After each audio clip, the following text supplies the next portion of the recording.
Today we are going to talk about the art of speaking at the right volume. Let's get to it.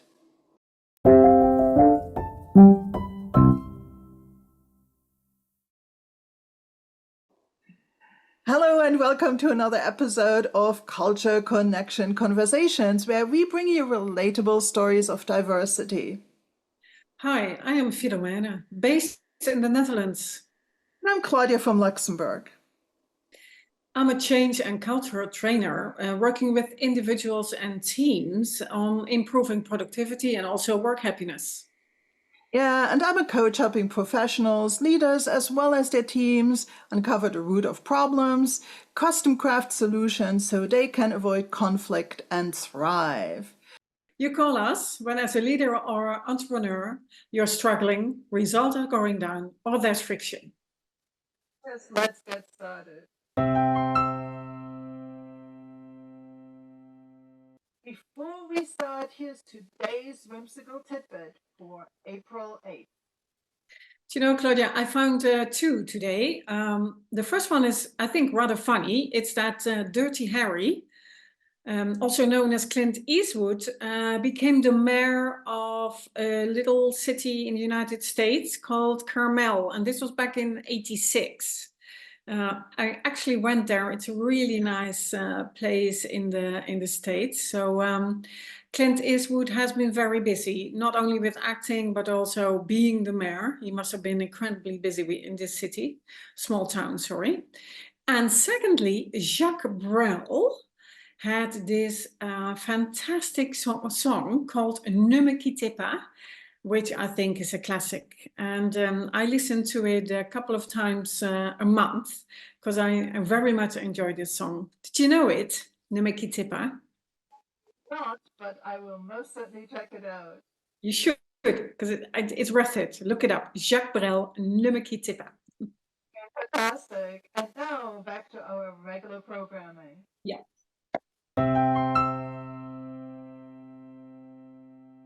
So you had a really nice topic for today. So I'll give you the stage, Claudia. Go for it. Yes, thank you. Sorry about that. I was part of a online panel discussion related to coaching, and of course, it's on an international stage, so a lot of people come from different cultures.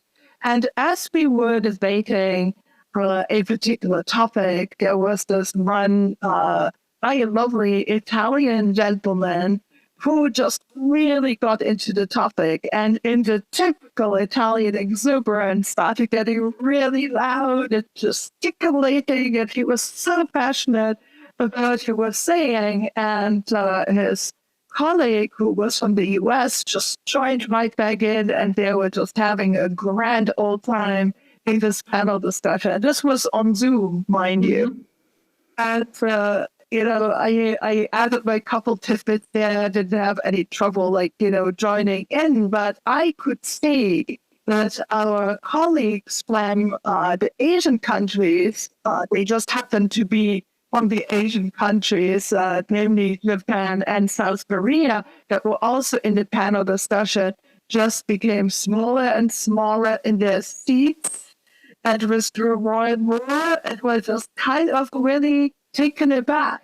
And I could imagine, I didn't have the chance to talk to them later, nor would I necessarily want to, but, I really think that for them, this was all a bit too much, maybe even a little bit too aggressive. They did not feel safe joining into this discussion, no matter how positive and constructive and well-intentioned it was from the main participants, the Italian and an American gentleman. And so I really think that it's something that in a intercultural setting, we kind of need to become aware of, and also sometimes keep an eye out on what the others are doing and their body language, and just, do we even leave space for others to chime in? And do we give them this support that they need to make things like sound? Because I know for a fact, having spoken to these two other colleagues from Asia separately, that they are very, very smart and insightful people, and I would have loved to hear what they had to say. So, and that again also speaks, and I'm sure you can relate to that, any kind of discussion, especially on the intercultural stage, needs a good moderator. Let's not forget that, a good facilitator to guide things along.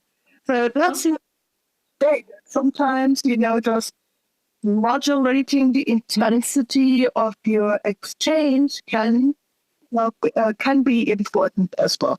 Yes, agree, Claudia. And that, naturally, I've been there, right? I've seen it happen.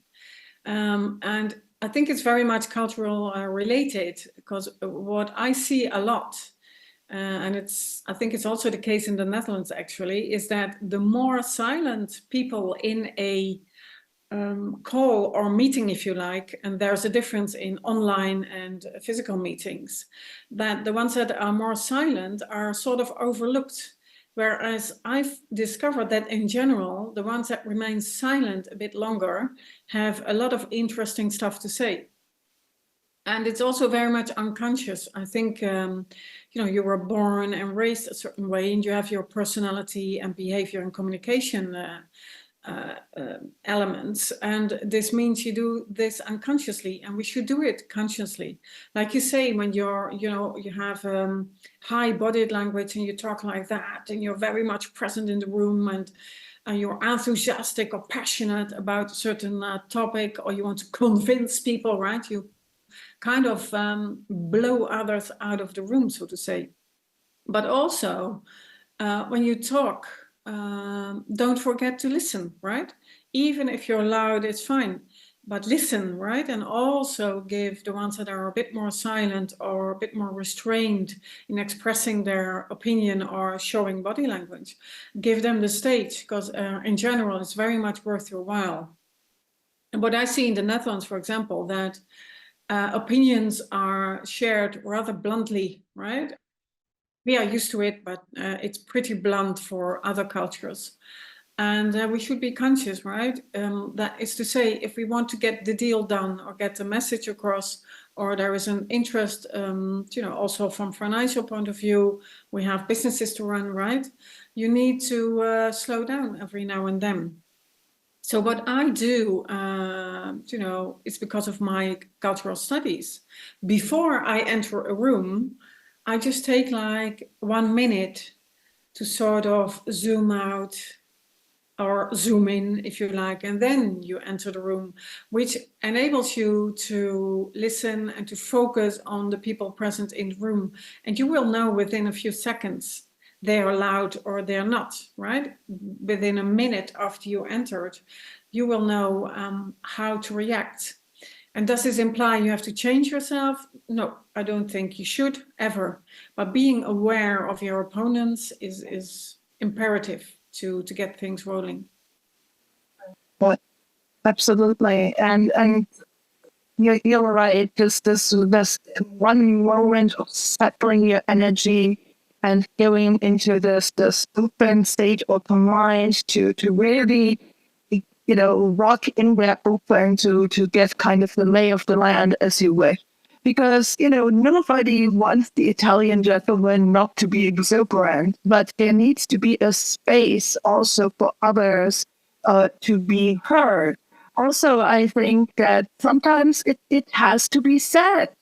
That the moderator in this case could have said, yes, don't we love this exuberance of our Italian and American colleagues? Now let's maybe listen into, what the other have to say and so on. So some of it can be mitigated to make a space, and then hold the silence.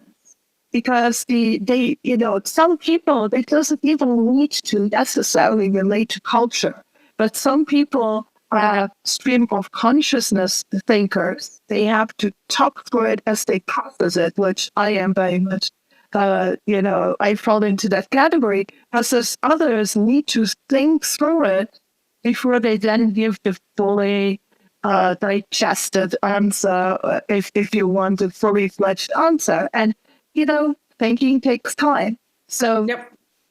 it's better, right? Because we're not talking here in minutes, but, give just a little bit of time for them to muster the courage, maybe think about their answer, and then say it in their own rhythm, at their own volume, in their own time.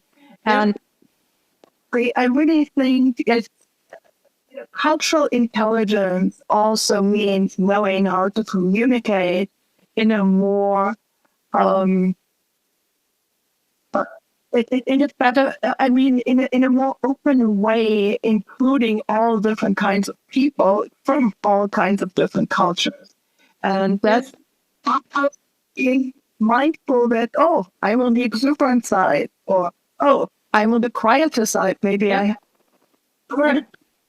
Which is fine, of course, like we said. Maybe the tip of the day could be, Claudia, that next time when you enter an online or physical meeting, right before you enter, take some time to reflect, then enter the room and see what happens. It might make a world of change, right? That could be the tip of the day. And for me, my takeaway would be, keep an awareness of who monopolizes meetings, who is loud, and give also everybody else a chance. Exactly. Yeah. Thank you for that. Right, everyday practical diversity issues, and I hope that this was interesting. This was today's experience with culture. So there we go. Thank you so much for listening. I hope we liked today's episodes. We will be back with more. Philomena and I are always open to hearing your questions and suggestions and stories that you maybe want us to know about.